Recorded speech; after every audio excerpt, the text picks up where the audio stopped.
deetiif tokko qabxii 6-5 akka ta'uuf wixinee isaaf dhiyaate mirkaneesseera.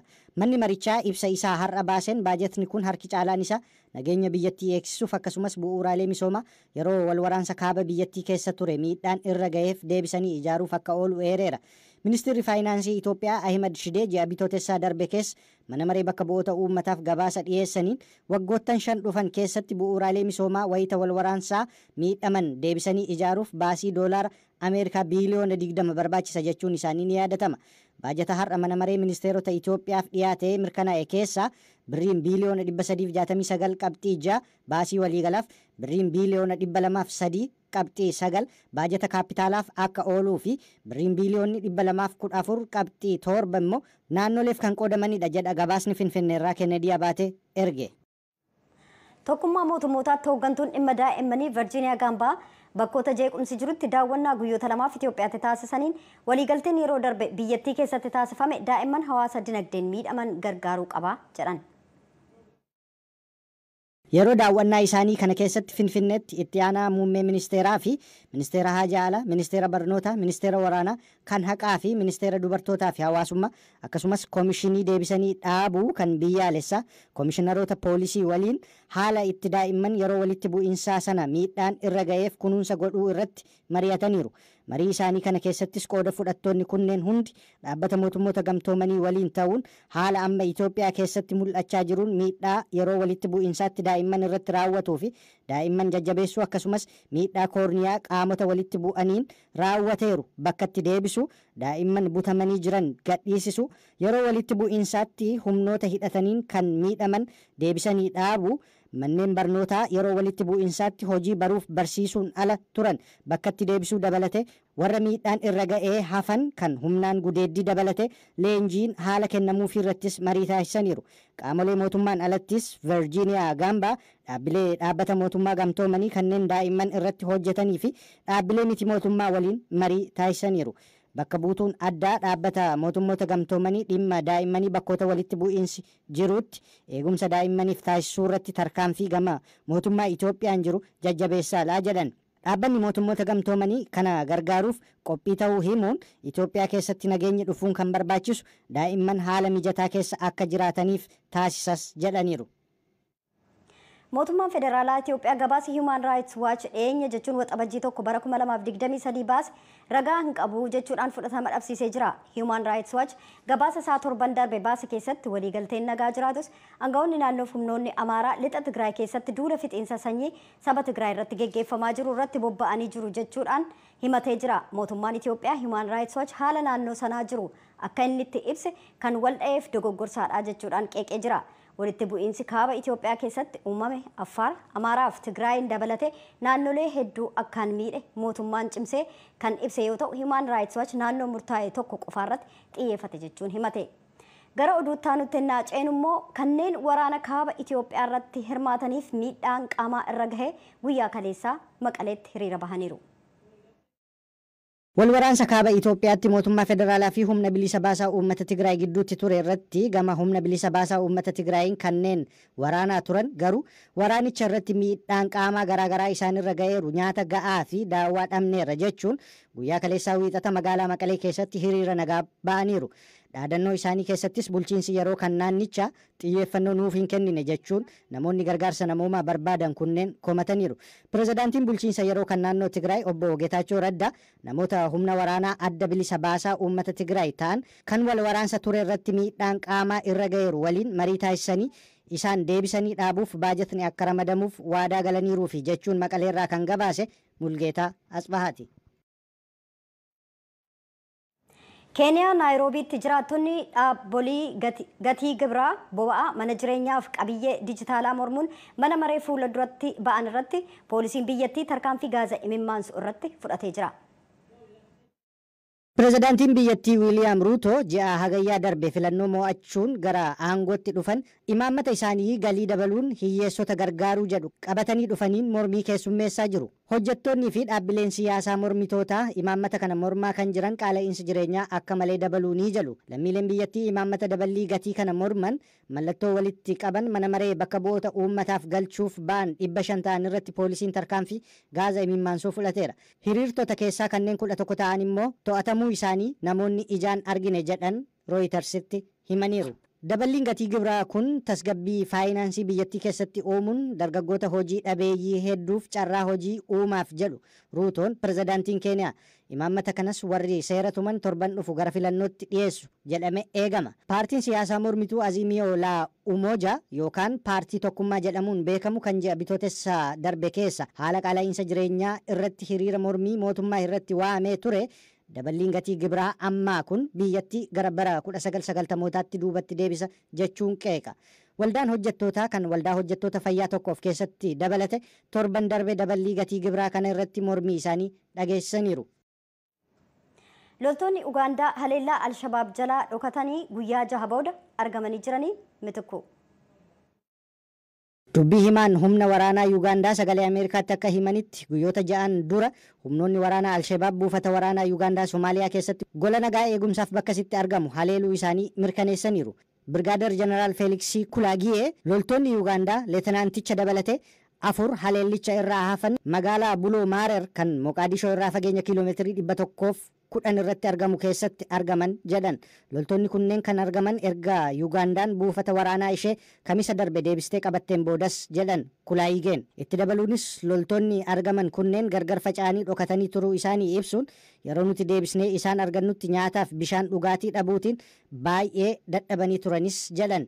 Kana malees leetanaantiin biyya Yuugaandaa humna waraanaa Alshabaabiin haleellaan irratti raawwatame miila isaa rukutamuun madaa'uu isaa ibsanii yeroo ammaa yaalaaf hospitaala akka jirus eeraniiru. Haleellaan Alshabaabiin Somaaliyaa keessatti loltoota Yuugaandaa nagaa eegsisuuf garasitti ergaman irratti gaafa caamsaa 26 raawwachuu fi reeffi loltoota 54 koomaandaroota dabalachuun argamu pirezidaantii Yuugaandaa Yooweeri Museveni fuula miidiyaa hawaasaa tiwiitarii isaanii irratti maxxansaniin booda oduun kun kan dhagahame. Museveniin ibsa isaanii keessatti loltoota biyya isaanii baraaruuf gareen humna lafoo leetanaanti jeneraal Kaayaanjaan durfamu gara Moqaadishootti ergamuu eeranii loltoonni isaanii Alshabaabiin haleellaan irratti raawwate dogoggora ajajoonni waraanaa 2 uumaniin ta'us himaniiru. Dogoggora uuman kanaafis mana murtii humna waraanaa biyyattiitti ni dhiyaatus jedhan Museveniin. Garee loltoota Alshabaab viidiyoo wiixata darbe maxxansaniin hoogganaan garichaa Ahimad Umar kan fuula isaa irratti golgaa uffateeru yeroo humnoota gaaffii keenyaaf deebii dhiyeessuuf dhiyaachuu keetiif guddaa galatoom. Yeroo jalqaba gara biyya kanaa dhufte barumsa jalqabde rakkoo guddaa kan sitti ture maayin? I would say the language is tough. Afaan biyya kanaa wallaaluu kooti jechuu nan danda'a. Ingiliffaa dubbisuuf barreessuu nan danda'an ture. Garuu ittiin dubbachuun beekuun ture. Kan naa galus xiqqoodha. Rakkoon na mudate kana ta'us baradhee rakkoo kanarra aanuu danda'een jira. Over time I was able to overcome it. Yeroo biyya kana barumsaaf dhufte sadarkaa lammaffaatti itti fufte waa'ee waraanaa leenjii yookaan barnoota siniif kennu ture? Yes, they gave me there was a GROTC. Eeyyee barnoota GROTC jedhamu ka barattoota barumsa sadarkaa lammataaf kennamutu ture. Kunis waa'ee mirgaannaa si barsiisan, waa'ee hoogganaa gaarii ta'uu, itti gaafatamummaaf mirga addaa lammiileen Ameerikaa qaban nu barsiisu turan. Sana keessatti lammii gaarii ta'uuf waraana biyyaa ka jedhu jiraatuyyuu hoogganaa gaarii ta'uu isa jedhu irratti caalchisanii nu barsiisu turan. What it looks like to be a leader. Mana barumsaa ati irraa eebbifamte sana keessa akka kee carraa wal fakkaataan kan deeman jiru? No, I was the only student in Lakki mana barnootaa koo qofa keessaa utuu hin taane konyaalee magaalaan keessa jiran hunda keessaayyuu carraa kana kan argatan jiru. Akka yaadutti waggoota 10 dabran keessatti barataan jalqaba konyaa kana keessaa akkaadaamii waraanaa seene ana qofa. To attend the military academy in the district over 10 years. Deemsa kee kana keessatti akka caalaatti akka ati milkooftu kan si gargaare maali? The major 3 things that were helping me, I would say, was my faith. Wanneen guguddaan sadii kanneen na gargaaranii jiru jedhu. Amantii koo, maatii koo fi hiriyoota kooti. Waldaa kiristaanaa koo keessatti yeroo hundaa waan tokko barachuudhaaf nan yaala. Kunis nama gaarii ta'e akkan guddadhuuf na gargaaree jira. Maatii koo biraa gargaarsaaf deeggarsa argachaan ture. Hiriyoonni koos waan ani isaan gaafadhe hangumni isaanii dandeetti na gargaaruun isaanii hedduu na gargaaree jira. Athletics. too. Egaa kana booda leenjii kee fixxee gara fuula duraatti sana booda maal ta'uu barbaadda? It's always been my plan to be in medical field. Yeroo hundaa karoorri koo waa'ee wallaansa fayyaa barachuuti. Orthopedic surgeon ka dooktara cabalafee miidhaa maashaaf bu'aa qaama namaa baqaqsee hodhu ta'uun barbaada. And become a surgeon. Kan biraa abbaan kee biyya kana keessan jiran kan si wajjin siinsi guddisee harmee keeti. Maal jechuun ni barbaadda? To my mom, I want to say Harmee kootiin waan naaf goote hundaaf galatoomin jedha. Waggoonni dabran afran kun yeroo itti ol ba'anii mul'atan akkasumas yeroo itti gad bu'anis tureera. Deemsi dukkanaan guutame akkasumas ifaan guutames tureera. Waaqayyo nu gargaaree san hunduma keessa dabarree jirra. Kanaaf harmee koo baay'een si galateeffadha. Sin jaalladhas. And I want to say I love you to her too. Abbaa keetiin waan jechuu barbaaddu qabdaa? Even though we were not able to contact face to face, he was able to. Eeyyeen qaamaan wal bira jiraachuu baanne iyyuu bilbilaan na jajjabeessa ture. Yeroo waa barbaadu nan bilbilaaf, yeroo hundumaa na gargaaruudhaaf yaala. Baay'een abbaa koo yaada. Ijoollummaa kooti kaasee ofirratti amantaa keessa kootti akkan qabaadhuuf carraaqaa ture waan ta'eef baay'een galateeffadha. Dhamaatii isaa sanaaf kunoo isaa waan arge natti fakkaata. Akka abbaan koo natti boonu gochuu danda'u kootiif nan gammada. Kana caalaas nan boonsa jedhee yaada. Nan jaalladhaan nan galateeffadhas. I believe it's paying back, and I'm glad I made him proud. And Harmeen dargaggoo Hamarsan adda Anaaniyaa Maammoo maqaan ilma isaanii Marsuu isa jedhurraa kan dhufe ta'uu ibsanii ilmi isaanii gara barnoota waraanaatti qajeeluunsaa yoo isaan yaaddeessa ta'e gaafatamanii akkas jedhan. Anillee fedhii isaan qabuun ture akka fedhiin sana keessatti hin horamnes baay'ee yaalaan ture garuu itti yaadee yaada isaa ilaalee fedhii isaa gaafan baru anis fedhii isaa irra baay'ee dhaabbachuu hin barbaanne dhuma isaanatti meera eessa akka ga'uu barbaadu sana keessa maaliif akka darbuu barbaadu gaafa naa galu anis toleen jedhee sanas hin turre kaayyoon isaa garuu haala gaafa ilaalu jariyoonaas achi keessattis namni keenya kan ta'e jira ture haaluma tokko tokkoon jijjiiramaa deeme yaadisaa sana anaanis gaafa na hubachiisaa deemu anis irratti walii galee jechuudha.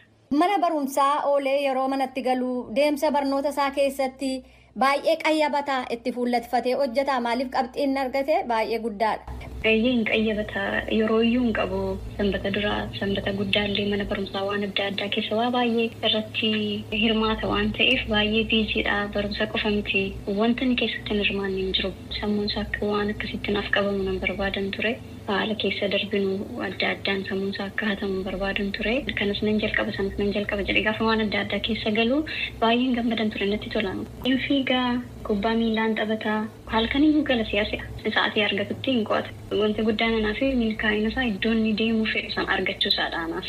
Abbaan isaa biyya jiru kana keessatti milkaa'ina kana argachuu waan guddaadha. Haadholii akka keessanii ijoollee guddisaa jiraniif maal gorsitu? Namni kamiyyuu biyya kana dhufee ijoollee guddisuudhaaf baay'ee chaalenjii guddaa keessa daddarbuu danda'u nan arga sanas ani mucaakoo fakkeenyaaf gaafa inni dhufee haala gaarii keessa ta'es miti qobaakos ta'e miti actually garuu baay'ee ulfaataa sammuu qulqullinaan guddisuu dandeessu keessa hin turre kan hin jiraadhe garuu waaqayyo nu gargaareera mucaakootti haala bakki kana jiru nan himan ture gaafa mana barumsaa gashuu waan mana barumsaatti hin jechuu danda'an maal akka deebisuun irra jiru akkamiin akka wanta sana ilaaluu qabu akkamitti akka nama wajjin waliin galuu qabu akkamitti akka danda'uu qabu kaayyuu isaa qofa akka inni ilaaluun irra jiru hunda itti meesanii kan manaatiin gadi baase jalqabatu ni manaan bahine jechuudha yeroo mana barumsaa deemee deemuutti mucaan isuman itti kan inni dhufee deematti musa sun inni kolfaan dabarsaa maatiitu dursaa maatiitu ijoolleetti dhiyaata waan bakki kana ta'u ijoolleen qaanii malee maatiin sodaa malee qaanii malee ijoollee kaanitti himutu irra jira jedhee yaada gadi ba'anii nama kan biraarraa dhaga'uurraa mana keessaa dhaga'anii gadi ba'anii dhaga'anii gurra isaanii haaraan ta'u bakki yoo dhaga'an garuu dhufanii mana keessatti dubbachuuf hin qaanu manaa sana maqaanisu san ani itti meeni kan hin baase jedhu mucaako akka hiriyaatti malee akka haadhaaf mucaatti qofatti miti kan jiran dhaga'anis dhagoo baatanis ijoolleetti waan isaan hin barbaachisu waan ofiif hin barbaanne waan ofiitti miidhamte waan siif jireenya keetti siin taane akka ijoollee irratti ittiin fufneef itti musirra jira. Biyyi kun si balleessuus danda'a yoo namantaa itti simootti jijjiiramtu dandeessa biyya bareedaadha kanatti nana mana maatiin garuu ijoollee isaaniitiif baay'ee murteessaadha haala bakkee utuu hin ta'in haala mana keessaatu ijoollee simachuutu irra jira dursee.